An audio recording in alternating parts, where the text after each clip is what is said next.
Well, hello folks, LA here. This is the weekly report, October 30th. Let's get into it. Got a lot of news here this week.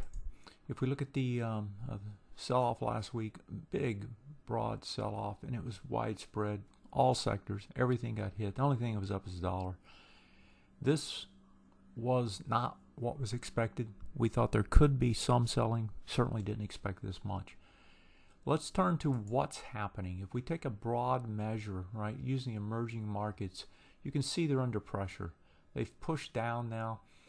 They've broken the retest region off the swing point high. Immediate retest region failure.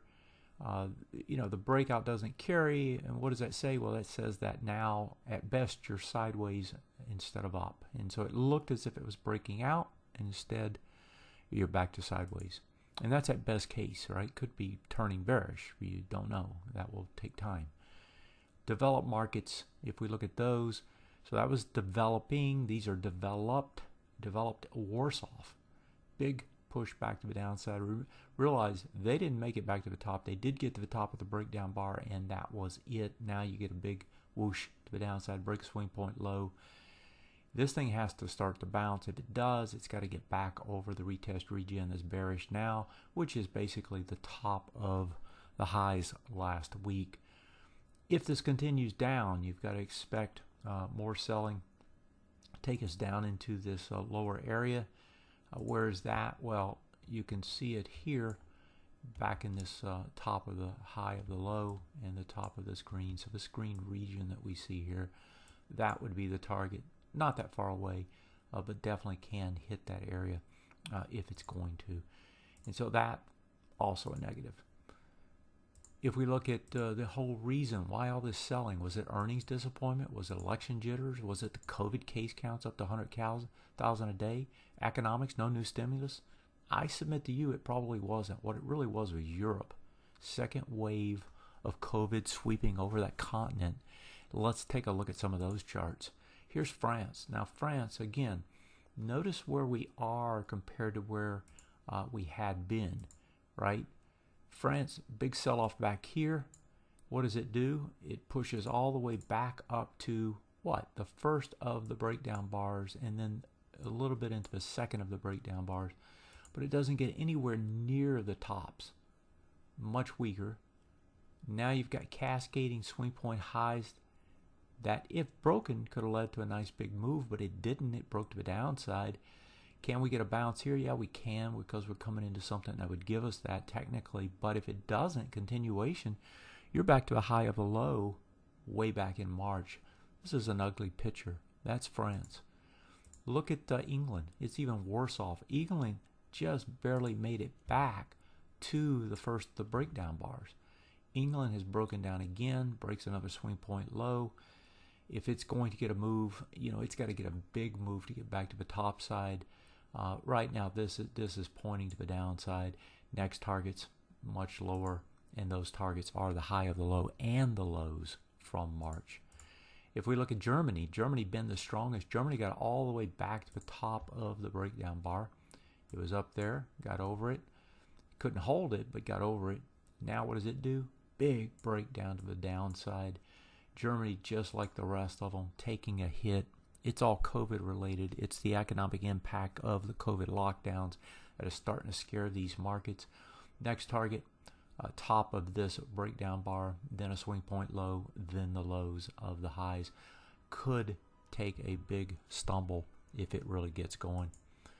If we look at the U.S., you're starting to see some pressure here. Not much yet, but some. Russell been the strongest of the strong of late. Russell gets a breakout, now fails on the retest region. In other words, what was up, now sideways.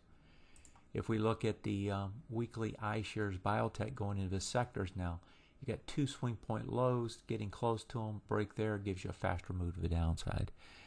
We don't have a lot of sector charts set up this way, but they're starting to. This is the first one that's set up as negative as you see here. Something to watch. If we look at the U.S. S&P 500, the next level's potentially down at these lows, but right now it has held. It is held just above the top of the breakdown bar. this thing still has the potential, right? The potential. Not that it's actual, but it has the potential for a breakout to the upside still. You could get the downside move off of this bearish ABCD, right? Take it a little bit lower, get it into the top of this support area. But, right now, S&P still holding on. But it has to turn soon. If it doesn't, right, we're going to get something bigger to the downside. And what could turn it? No contested election, maybe some clarity on this next stimulus package, maybe we get some good vaccine news. But if we don't get any of that, and with the pressures that we're seeing in Europe, if those continue, it looks like Europe is going to be leading the United States versus United States leading Europe. So that's the bottom line. What do we do? In my opinion, you got to move back to caution. 3 weeks ago, I was thinking that this thing was about ready to take off.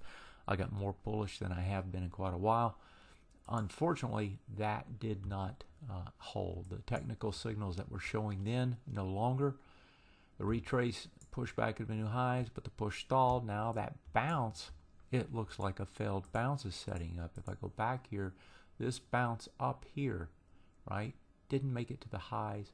Now coming back down. We all know that failed bounces can lead to faster moves to the downside. That's the risk here.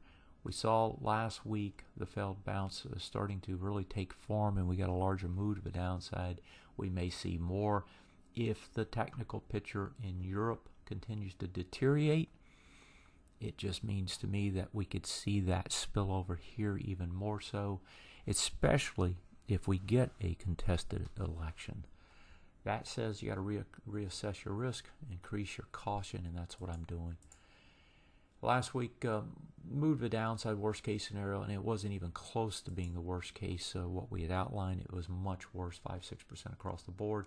Here's this week. Yeah, we could get a little bounce. I don't think it's going to carry far. Remember, but this week, what you're looking at here is weekly charts because I couldn't even show it on the daily.